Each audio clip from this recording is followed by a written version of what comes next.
Hey, look who's here with us, Bonnie Franklin. Hi, everybody. One day at a time. Yeah. The eighth season. Can you believe? I could swear it was just a couple of years ago that Well, it program. wasn't. We've all gotten older. Oh, no. Yes.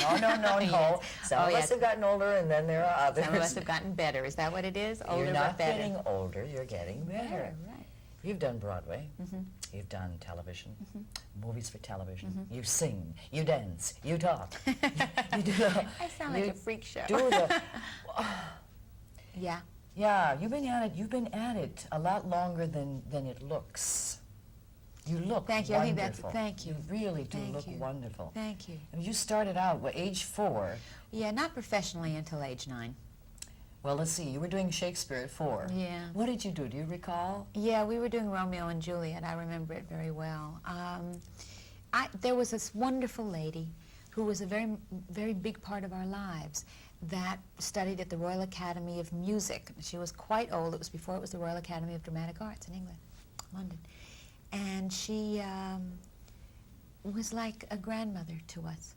And she taught us pronunciation and enunciation, and Shakespeare was just a mode of teaching us these things. Did you say something at age 4 in Shakespeare in a play? Did I say something in Shakespeare language? In the Shakespeare language, in that funny way? Oh, yeah. I mean, you know, I'm sure it was a real phony English accent at the age of 4, you know.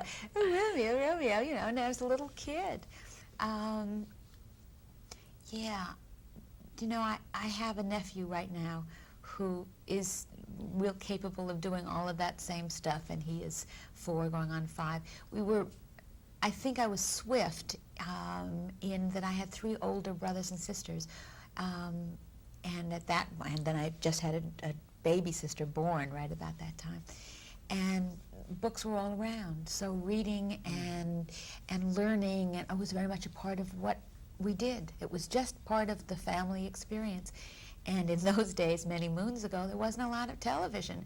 And so it was all, you know, reading and talking, and books were what we did.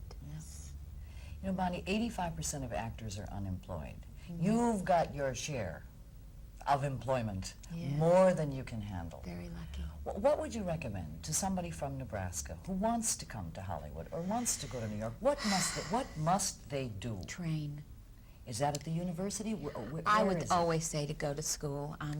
You know, I went to college, and I'm glad that I went to college. I'm not sure it would have made any difference. But I would just get as much body training as you can, dancing, fencing, whatever. Voice training and singing is a wonderful way. Even if you can't sing, if you're never going to sing, it still is wonderful. And theater training.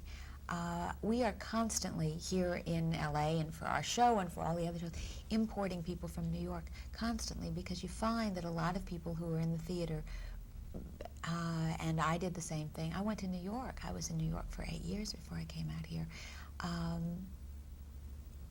Learning where there's an awful lot of, there's a lot of classes, and there's a lot more work to be had in theater in New York than there is out here. There's a lot of it burgeoning out here in Los Angeles, but I think that the real training ground is still back there.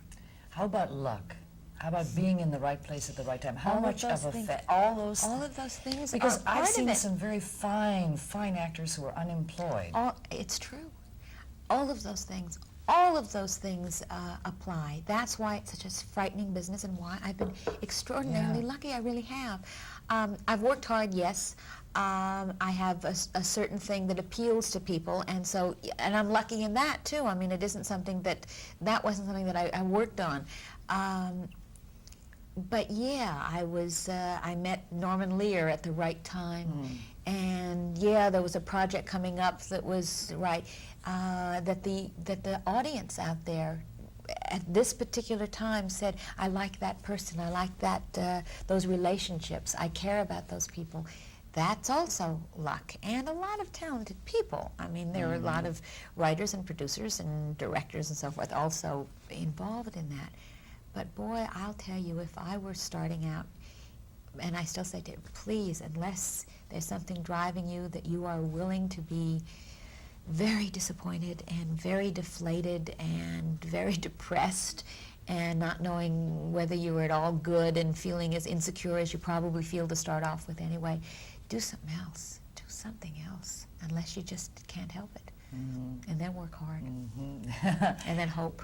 On One Day at a Time, since it's been going for 8 years, have you ever had any problems with the censors? From the beginning, we've had problems all the way through. Our first episode, our pilot almost didn't get on the air because of that. There was a reference that things have changed, I guess. Well, maybe they haven't. I think it's going back that direction. But I know we had problems with saying chastity belt on the air, and we had problems with, the pilot was about Mackenzie going off, this is 7 years ago, going off to, on a camping trip. And they were going to be boys involved. Well, I mean, they didn't even want the whole storyline. So sure, we had problems. We've had problems all the way through. I remember when we were talking about birth control, there were problems. Make sure you only do it in a specific way. You've had to compromise a lot? Well, early on, we had Norman Lear with us all the time.